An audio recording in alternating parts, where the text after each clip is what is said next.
की, भारत माता की। मेरे हरियाणा प्रदेश का ये बांगर क्षेत्र का ऐतिहासिक इलाका और बहुत ही पवित्र पावन भूमि उचाना की सरजमीन पर आज इस ब्राह्मण धर्मशाला के प्रांगण में हरियाणा ग्रामीण उत्थान संस्थान और साथियों द्वारा आयोजित सम्मान समारोह के शुभ अवसर पर हमारे बीच में उपस्थित मेरे बहुत ही पुराने साथी, बड़े भाई और राजनीति के जो पहले पहले कदम हमने साथ मिलकर के चले, ऐसे आदरणीय ओम प्रकाश नैन जी एडवोकेट साहब, और पिछले 25 वर्ष से राजनीतिक क्षेत्र में संगठन में काम करते करते जिन्होंने सदा अपना हाथ मेरे सर पर रखा और हमेशा मुझे ऊर्जा और उत्साह और प्रेरणा देने का काम किया, ऐसे आदरणीय पंडित ओम प्रकाश शर्मा जी धुआ से मंच पर विराजमान आदरणीय डॉक्टर रामचंद्र जांगड़ा जी, आदरणीय रामदिया पांचाल जी, डॉक्टर जिनेश सिंह राणा जी, बलवान शर्मा जी, हमारे खेड़ा खाप के प्रधान, ब्राह्मण धर्मशाला के प्रधान, हमारे चैल खाप के प्रधान, हमारे आदरणीय जो मंच का संचालन कर रहे रामचंद्र अत्री जी प्रिंसिपल साहब, सज्जन ठेकेदार जी भोगरा से, आदरणीय सज्जन शर्मा जी मांडी से, धर्मवीर जी हमारे पार्षद, हमारे हिसार जिला के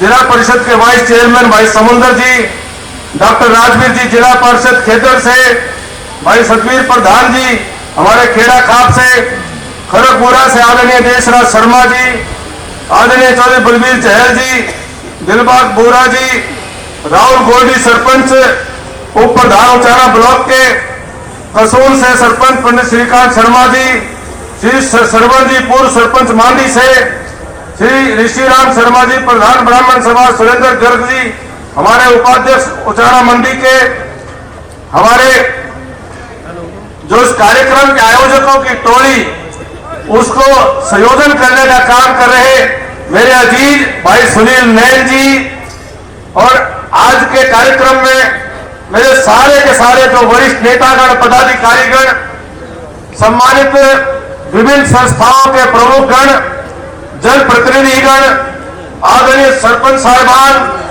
सम्मानित क्षेत्र की सरदारी, पिता तुल्य बुजुर्गों, जहां भी मेरी आवाज पहुंच रही है, पूजा के योग्य मात्र शक्ति, नौजवान साथियों, पत्रकार छायाकार मित्रों और मेरे बहुत ही स्नेही जो विकास सातरोड़िया भाई कलाकार और उनकी पूरी टीम, बहुत प्रेमी भाई हमारे, और मेरी पलटन के जिस रेजिमेंट में मैंने सेवा की और 31 साल पहले मैं आर्मी से जब रिलीज होकर के आया, तो उसके बाद जिन्होंने आर्मी मेरी पलटन में जिन्होंने सेवा दे रहे हैं और हिंदुस्तान के हेडबॉल टीम के कप्तान हैं हमारे भाई सूबेदार नवीन पुनिया साहब लाडवा से हैं, और बड़े अच्छे कलाकार भी हैं, बड़े नशे के खिलाफ बड़ा अभियान चला करके चलते हैं।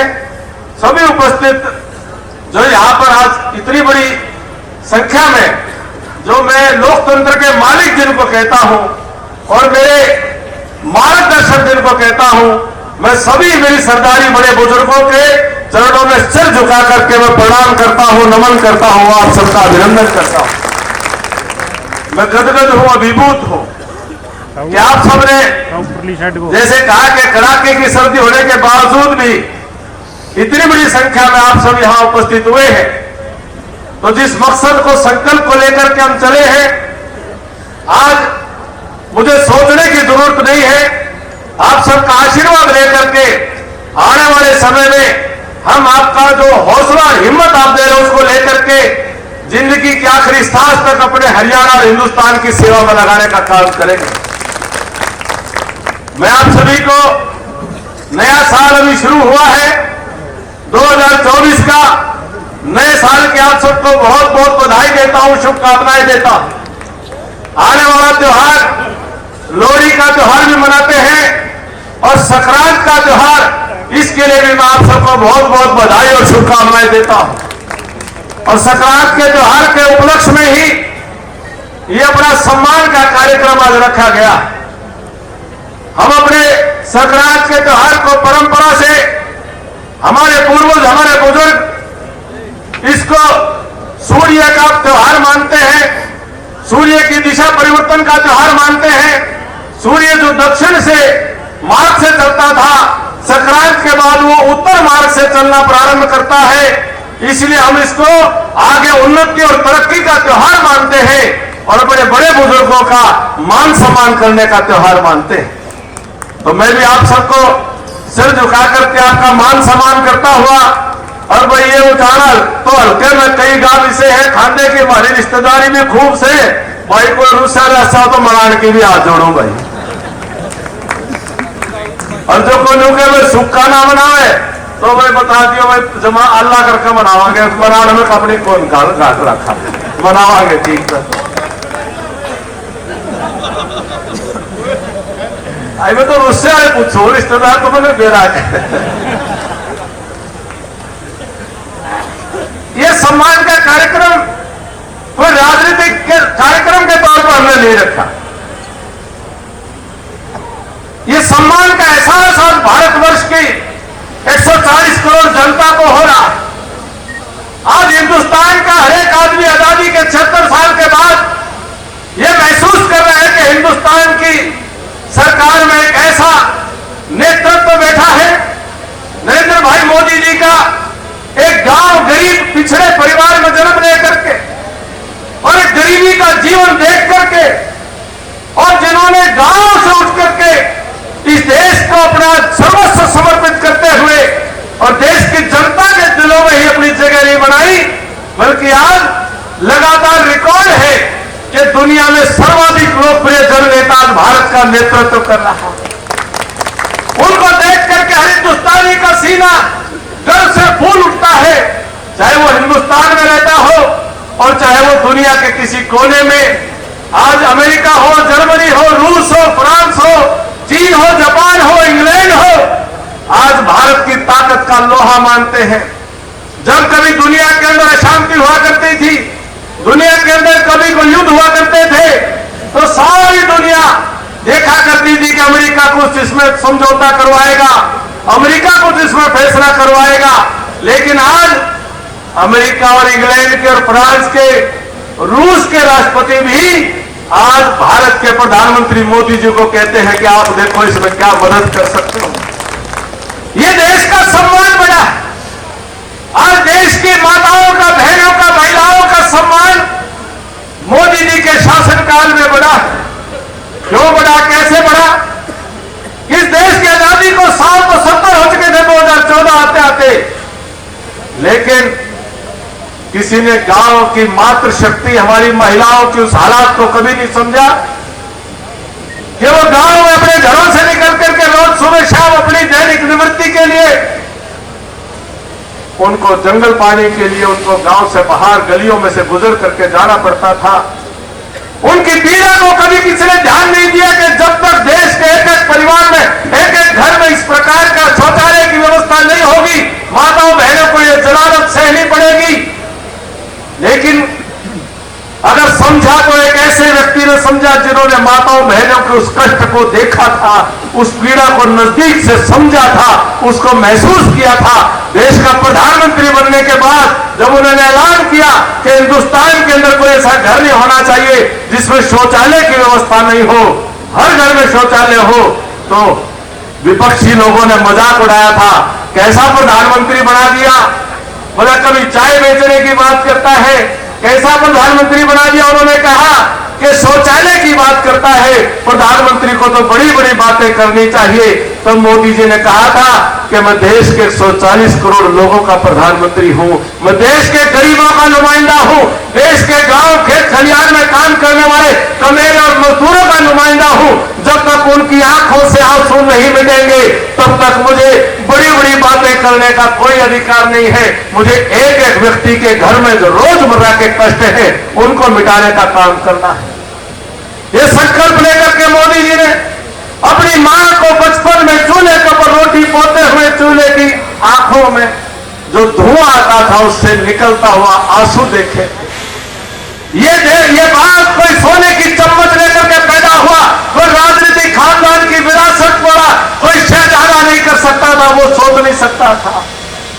ये कोई सरमाएदार, कोई बड़ा पूंजीपति का बेटा इस दर्द को महसूस नहीं कर सकता था। आपने और हमने अपनी माताओं को, अपने घर में गृहिणियों को चूल्हे के अंदर वो फूंकनी मारते हुए जो धुआं उठता है, हमने उसको धुएं को आंखों में जाते हुए देखा है। वो दर्द मोदी जी ने देखा था, याद था, प्रधानमंत्री बनने के बाद भूले नहीं। और पहला काम किया कि हिंदुस्तान के हर माता की रसोई में गैस का कनेक्शन उज्ज्वला योजना के माध्यम से जरूर पहुंचना चाहिए। इसलिए माताओं बहनों का सम्मान मोदी जी ने बढ़ाने का काम। इस देश की राजनीति में किसान के नाम पर राजनीति करने वाले बहुत दल आए, बहुत नेताओं ने राजनीति करी, 4-4 पीढ़ी 5-5 पीढ़ी का अपना एक राजनीतिक विरासत खड़ी कर ली। किसान के नाम पर राजनीति तो करी, लेकिन कभी किसी ने किसान वर्ग को सम्मान देने की बात नहीं सोची। हमने वृद्धावस्था सम्मान पेंशन तो सुनी थी, विधवा सम्मान पेंशन तो सुनी थी, दिव्यांग सम्मान पेंशन तो सुनी थी, लेकिन अगर किसी कमेरा वर्ग को पहली बार उसके काम करने के ऊपर उम्र का कोई भेद नहीं, उसका कोई लिंग का भेद नहीं, उसका केवल मात्र एक दो आदत आता है। जो देश का किसान अपने खेत में हल चला करके धरती माता का सीना चीरते हुए, धूप और गर्मी, सांप और बिच्छू की परवाह न करते हुए, ठंड और बारिश की परवाह न करते हुए, जो देश के लोगों के दुनिया का पेट भरता हो, देश के अनाज भरने का काम करता हो, देश की अर्थव्यवस्था को चलाने का काम करता हो, ऐसे अन्नदाता को सम्मान देने का काम आज जो 6,000 रुपए पेंशन से शुरू किया था, आज 12,000 रुपए सालाना पेंशन वो 13 करोड़ किसानों के खाते में देने का काम मोदी जी ने किया। ये पहली बार ये सोच याद करके देखो मेरे साथियों, चौधरी देवीलाल जी ने कभी 100 रुपए की पेंशन की शुरुआत करी थी, आज वो पेंशन 3,000 रुपए आ जाती है। बात होती है शुरू करने की, शुरू करने वाले को आज भी हम याद करते हैं। पेंशन शुरू की थी 100 रुपये के 3,000 हो गए। आप सोचो आने वाले समय में ये जो 12,000 रुपए जो 6 से 12,000 हो गए, आने वाले समय में बढ़ते ही चले जाएंगे, घटेंगे नहीं। मूल बात पैसे की नहीं है, मूल बात है किसान और अन्नदाता के सम्मान देने की मूल बात है। तो ये जो सोच है कि हमारे समाज के, जब हमारे पूर्व में रामदिया पांचाल जी, डॉक्टर दिलेश सिंह जी जिक्र कर रहे थे कि अंत्योदय के समाज की आखिरी लाइन में बैठा हुआ वो कमजोर आदमी, वो पिछड़ा, वो दलित, वो शोषित, वो वंचित, वो पीड़ित, वो गरीब, वो कमेरा, वो मजदूर, वो किसान, वो कमजोर नहीं रहना चाहिए। जब दुनिया आगे बढ़ रही है, भारत मजबूत हो रहा है, भारत की आर्थिक उन्नति और तरक्की हो रही है, तो मेरा किसान बदहाली में क्यों रहे? मेरा किसान का साथी कमेरा मजदूर वो कमजोरी में क्यों रहे? ये सोच को आज बनाने की आवश्यकता है, जिसको मोदी जी ने सर्वाधिक बल देने का काम किया है। और यही आज एक सम्मान बढ़ाने का जो आज मोदी जी ने पूरे देश में जो कार्यक्रम चला है, जिसमें सम्मान बढ़ा है, उसी को लेकर के आज साथियों ने ये सम्मान समारोह का कार्यक्रम यहाँ पर रखा है। मैं कभी आपसे कहना चाहता हूं कि साथियों, ये सम्मान ये किसी एक व्यक्ति का नहीं है। जब हम मोदी जी का नाम लेते हैं तो मोदी जी अकेले का सम्मान की बात नहीं, मोदी जी 140 करोड़ लोगों के प्रतिनिधि हैं। अभी मुझे सरपंच साहिबान मिले थे, एक सरपंच ने कहा कि जी मैं 1 वोट से जीता हूं। मैंने कहा सरपंच में गांव बोलता है, चाहे 1 वोट से जीता हो, सरपंच पूरे गांव का प्रतिनिधि बन जाता है। ऐसे ही मोदी जी आज हिंदुस्तान के 140 करोड़ लोगों के प्रतिनिधि है, उनमें आज भारत माता बोलती है, आज उनके अंदर हमें देश दिखता है। इसलिए हमें एक नए भारत के निर्माण करने का संकल्प लेकर के आज चल रहे हैं। कि जैसे कहा कि 2024 का साल शुरू हो रहा है, 2024 स्वाभाविक तौर पर ये चुनावी साल भी है। देश की संसद में फिर से आप सबने कौन आपका प्रतिनिधि बन करके जाए और कौन देश की सरकार चलाए, इसका फैसला आप सब करेंगे। मुझे पूरा विश्वास है, मुझे सारे हिंदुस्तान में जाने का, मिलने का मौका मिलता है, चारों तरफ हिंदुस्तान के दरों दीवार से एक ही साफ लिखा दिखाई देता है। हिंदुस्तान के कण कण से, जर्रे जर्रे से एक ही आवाज आज गूंजायमान होती है कि 2024 में पहले से भी ज्यादा बड़े बहुमत के साथ मोदी जी के नेतृत्व में ये भारत की जनता ये सरकार फिर से बनाना चाहती है। सवाल एक व्यक्ति का नहीं है, सवाल देश को बनाने का है कि इस भारतवर्ष में जो हमारे साधु संतों ने, ऋषियों ने, मुनियों ने, तपस्वियों ने जो भारत की सनातन संस्कृति के आधार पर एक आर्यवर्त राष्ट्र की कल्पना की थी, एक भारतवर्ष की, हिंदुस्तान की कल्पना की थी, क्या वो देश बन पाया है? जिस देश की संस्कृति की कल्पना करते हुए हमारे अमर शहीदों ने, स्वतंत्रता सेनानियों ने अपनी शहादत, अपनी कुर्बानियां दी थी। शहीद भगत सिंह, सुखदेव, राजगुरु, पंडित राज प्रसाद बिस्मिल, उधम सिंह, मदन लाल ढींगरा, नेताजी सुभाष चंद्र बोस, लाला लाजपत राय, अनेकों शहीदों ने अपनी शहादत, अपनी कुर्बानियां कैसे भारतवर्ष को बनाने के लिए दी थी? क्या वो भारतवर्ष बना पाए थे? हमारे ऋषियों मुनियों ने कभी इस देश के अंदर कोई जात पात के आधार पर ऊंच नीच की कोई व्यवस्था नहीं दी थी। हर इंसान जो मनुष्य शरीर में आया, हर इंसान बराबर है, कोई भेदभाव नहीं किसी प्रकार का होना चाहिए, सम्मान किसी के पद का नहीं होना चाहिए, सम्मान किसी के ताकत का नहीं होना चाहिए। सम्मान हमारे ऋषियों मुनियों ने बताया कि सम्मान गुणों का होना चाहिए, कर्म का होना चाहिए, स्वभाव का होना चाहिए, आचरण का होना चाहिए। इस संकल्प को लेकर के एक नया भारत हम सब बनाना चाहते हैं कि इस देश के 140 करोड़ लोग हर कोई आपस में इस भारत माता का संतान के तौर पर बराबर का हिस्सेदार अपने आप में रहे। इस संकल्प को लेकर के ये सम्मान समारोह का कार्यक्रम आज हम कर रहे हैं।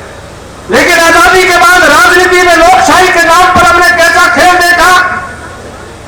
कोई मेरी बात का बुरा ना माने, मैं कोई राजनीतिक खानदान से नहीं हूं, कोई राजनीतिक परिवार से नहीं हूं। हम तो 6 भाई माने जने, 6 में से 3 फौज में भेज दिए और सैनिक है, फौजी है, सीधी सीधी बात करने का स्वभाव है। कई मेरे तो रूस जा रहे, नाराज हो जा रहे, बोला भाई सीधी कह दे कि अपने जो है नहीं, अपना इस इलाके में थोड़ी सी बकाई मान का स्वाद सा है, बकाई माए जाओ टिकट देगा मेरे भाई। लेकिन आजादी के बाद भारतवर्ष की हालात को देखो। संविधान में लिखा था डॉक्टर बाबा साहब अम्बेडकर ने कि देश में लोकतंत्र होना चाहिए, जनतंत्र होना चाहिए। जनतंत्र की तरह जगह जन गायब हो गया और जन की जगह वंश आ गया, वंश का तंत्र बन गया। लोकशाही की जगह लोक गायब हो गया और राज आ गया, राजशाही देश में बन गई। प्रजातंत्र की जगह प्रजा गायब हो गई और परिवार आ गया, परिवार तंत्र देश के ऊपर हावी हो गया। साथियों, पूरे हिंदुस्तान की राजनीति पर परिवारवाद ने ऐसी कुंडली मारी कि आम आदमी, आम परिवारों से कोई सोच ही ना सके कि वो भी कभी देश का प्रधानमंत्री बन सकते हैं, प्रदेश के मुख्यमंत्री बन सकते हैं। 4-4, 5-5 पीढ़ी लगातार लाइन लगा दी, 50-50 साल किसी का मौका ही नहीं आने। तो क्या ये सच्चा लोकतंत्र है? क्या सच्चा प्रजातंत्र है? और मोदी जी जैसा व्यक्ति जब देश का प्रधानमंत्री बन जाए तो लोगों को बहकाए चल पड़ते हैं। कभी किसी को उकसा देते हैं, कभी किसी को उकसा देते हैं, कभी किसी वर्ग को। सदा इन परिवारवादी ताकतों ने समाज को बांटने की कोशिश की।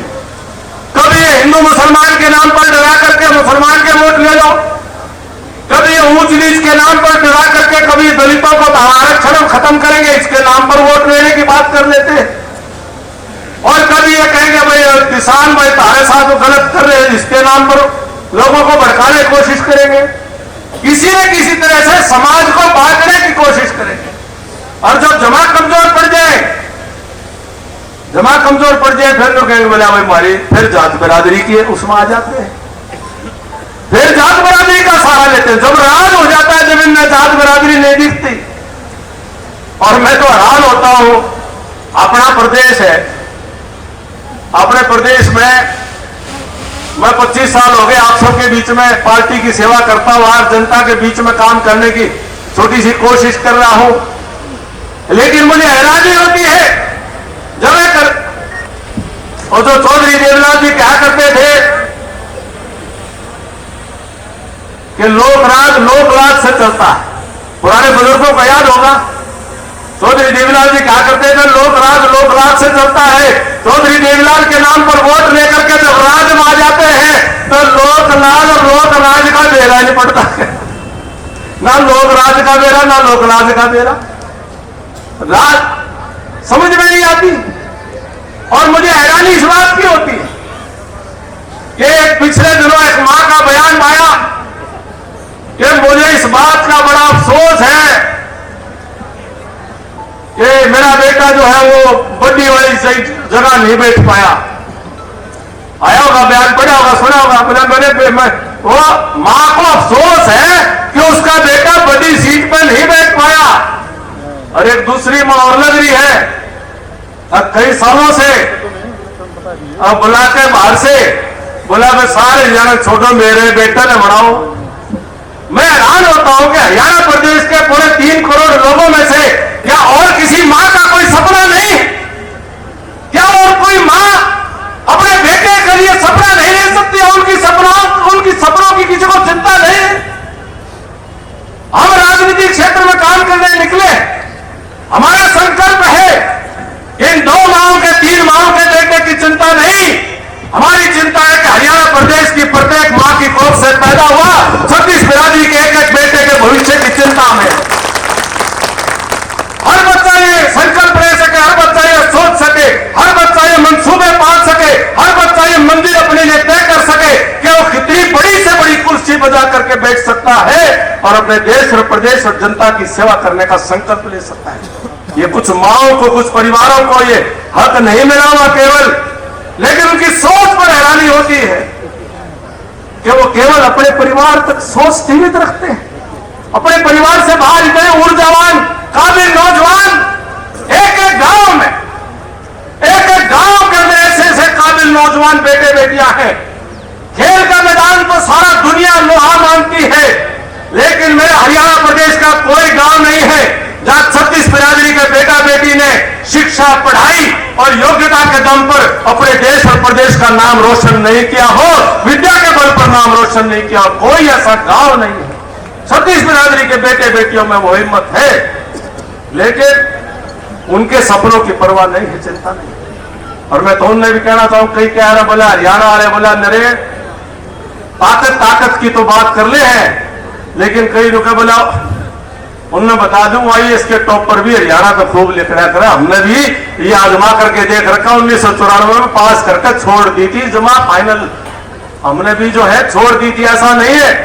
हम सेना में भी हैं, हम किसानी में भी हैं, हम खेल के मैदान में भी हैं, पढ़ाई के अंदर भी कोई हमको कमजोर ना माने, कोई गलत फहमी ना पाए, और जिसको गलत फहमी हो वो आजार बैठ करके हमारे साथ इम्तिहान कर ले, हम छुट्टी देते। लेकिन ये छुट्टी में हरियाणा का प्रत्येक बेटा बेटी दे सकते हैं, लेकिन क्या मजबूरी है?